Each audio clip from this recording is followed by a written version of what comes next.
안녕하세요. 뉴스반장입니다. 김건희 명품백 수수 의혹을 수사하고 있는 검찰 수사팀 내에서 윤석열 대통령의 법 위반 여부를 확인해야 한다는 의견이 나온 것으로 파악됐습니다. 이건 어제 제가 말씀드린 대로 이 수사가 김건희 씨가 아닌 윤 대통령을 겨냥하고 있다는 사실을 다시 한번 확인시켜 준 건데요. 검찰 내 움직임이 예사롭지 않습니다. 청탁금지법에는 배우자가 공직자의 직무와 관련해 부적절한 금품을 받을 경우 그 공직자는 금품 제공자의 인적사항과 금품의 종류와 가격, 반환 여부 등을 세세하게 적어서 기관장에게 제출하도록 되어 있는데요. 윤 대통령은 본인이 기관장인 만큼 신고서를 제출할 필요가 없다는 의견과 법에 명시된 대로 작성해서 제출해야 한다는 의견이 수사팀 내부에서 엇갈리고 있는 겁니다. 청탁금지법은 배우자가 공직자의 직무와 관련해 100만 원이 넘는 금품을 받은 사실을 안 경우 공직자가 소속 기관장에게 지체 없이 서면으로 신고하도록 하고 있는데요. 서면 신고 여부를 어기면 3년 이하의 징역 또는 3천만 원 이하 벌금에 처해집니다. 이번 사건의 경우 공직자는 윤 대통령, 소속 기관장도 윤 대통령입니다. 윤 대통령이 자신에게 서면으로 신고를 해야 하는 셈인데요. 수사팀 안에서는 해석이 엇갈린 것으로 알려졌습니다. 윤 대통령이 신고를 받는 기관장이라 서면 신고 여부를 따지는 게 필요 없다는 의견과 법조항대로 서면 신고를 반드시 해야 한다는 의견이 함께 나온 것으로 파악됐는데요. 수사팀 사정을 잘 아는 검찰 간부는 윤 대통령이 신고서를 써서 보관하고 있어야 한다는 수사팀 검토가 있었다면서 그게 죄형 법정주의에 맞는다는 법리 해석을 내놨습니다. 청탁금지법은 신고서에 써야 할 내용도 세세하게 정해놓고 있는데요. 금품을 준 사람의 성명, 연락처, 직업 등 인적사항과 금품의 종류와 가액, 금품 반환 여부도 적어야 합니다. 명품 가방을 건넨 최재형 목사의 이름과 연락처, 디올백의 가격, 반환 여부도 기록으로 남겨둬야 한다는 얘긴데요. 하지만 김건희 씨와 윤 대통령이 이걸 할 이유가 없는 거죠. 무대뽀의 아나 무인인 이들이 이런 절차를 지켰을 리가 만무한데요.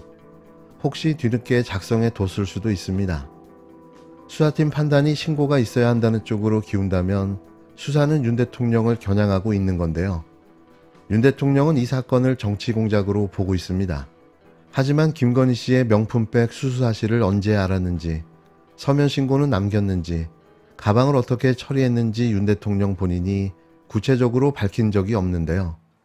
이게 이렇게 문제가 될지는 꿈에도 몰랐겠죠. 작금에 돌아가는 상황은 분명 검찰의 의도와 목적이 있어 보입니다. 검찰이 윤석열 대통령 서면 신고에 적용되는 법리까지 검토한다고 밝히자 과연 이런 게 어떤 의도와 목적이 있는지 검찰의 의중이 궁금해졌는데요. 이원석 검찰총장은 김건희 씨의 명품 가방 수사팀에 신속한 수사뿐만 아니라 철저한 수사도 강조했습니다. 사실 이 사건은 명품 가방을 산 영수증이 이미 제출되어 있고 이 가방을 건네는 과정도 영상에 찍혀 있는데요. 말 그대로 빼박인 겁니다.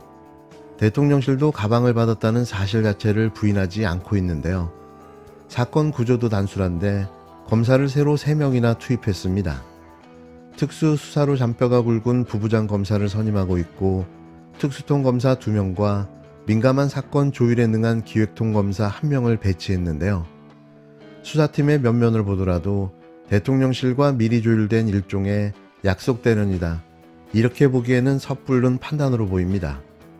의도적으로 검찰총장 지시 내용을 언론 프레이하면서 수사가 전국민적 관심을 받게 됐는데요. 이건 철저하게 검찰이 의도한 거라고 볼 수 있는 거죠. 김건희 씨의 명품 가방 논란은 총선 기간 윤석열 대통령과 한동훈 전 국힘당 비대위원장이 충돌했던 사안인데요. 굉장한 폭발력을 가지고 있는 사건입니다. 총선 전 이건 외에도 검찰 수뇌부와 대통령실 간 불협화음이 계속 흘러나왔는데요. 지난 1월 이원석 총장이 이태원 참사로 수사를 받던 김광호 서울경찰청장을 수사심의에 올린 뒤에 재판에 넘겼는데 대통령실 뜻과 달랐다며 송경호 서울중앙지검장 교체설도 파다했습니다. 도이치모터스 주가조작 수사팀이 김건희 씨 소환조사가 불가피하다는 의견을 냈다는 이유로 대통령실이 송 지검장을 내치려 한다는 거였는데요. 그러다 검찰이 여권 총선 참패 직후에 김건희 명품 가방 사건을 꺼내든 겁니다.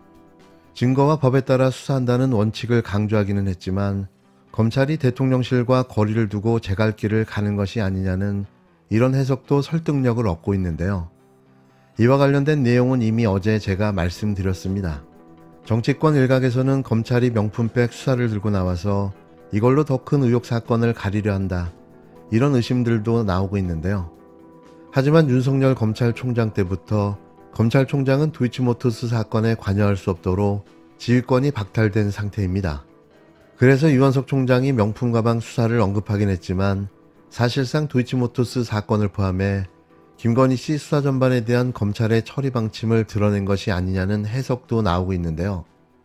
다시 말해 적어도 이번만큼은 보여주기 쇼는 아닌 거죠. 분명 저희가 모르는 검찰 내부의 암투가 벌어지고 있고 검찰 내에서 반윤과 친윤이 서로 충돌하고 있는 건데요. 여기에 대통령실이 반윤 검찰 지도부와 갈등을 벌이고 있는 것으로 보여집니다. 사실상 정권 말기에나 벌어질 법한 일들이 임기 2년 차에 터지고 말았는데요. 레임덕이 아니라 데드덕이 실제로 온 거죠. 어떻게든 이 상황을 수습하기 위해서는 민심을 먼저 얻어야 하는데요. 그래서 불이 나게 하지도 않던 대통령 기자회견을 열겠다고 나선 겁니다. 윤석열 대통령은 5월 9일 목요일 오전 이곳 브리핑룸에서 취임 2주년 기자회견을 가질 예정입니다. 대통령은 기자회견에 앞서 먼저 집무실에서 국민 여러분께 영상을 통해 지난 2년 정부의 국정 운영 기조와 정책 추진 상황을 설명드리고 앞으로 3년의 국정 운영 계획을 말씀드릴 것입니다. 대통령은 이후 1층 브리핑룸으로 이동해 기자회견을 시작할 예정입니다. 이런 가운데 윤석열 대통령의 취임 2주년 기자회견 일정이 확정됐습니다. 대통령실은 취임 2주년을 하루 앞둔 오는 9일 목요일에 국민들이 알고 싶어하는 부분, 또 오해하는 부분들을 윤 대통령이 직접 소상히 설명할 계획이라고 밝혔는데요. 과연 그 거짓말 믿어도 될까요? 윤석열 대통령은 오는 9일 오전 10시 용산 대통령실에서 취임 2주년 공식 기자회견을 진행합니다. 재작년 8월 취임 100일 기자회견 이후 1년 9개월 만에 두 번째 기자회견인데요. 역대 이렇게 소통이 부재한 대통령이 또 있을까 싶습니다. 대통령실을 청와대에서 용산으로 이전하며 이전 이유를 국민과의 소통 강화라고 설명한 바 있는데요. 하지만 소통은 더 꽉 막혔고 불통과 일방적 통치가 진행되는 독재 공화국이 되어버렸습니다.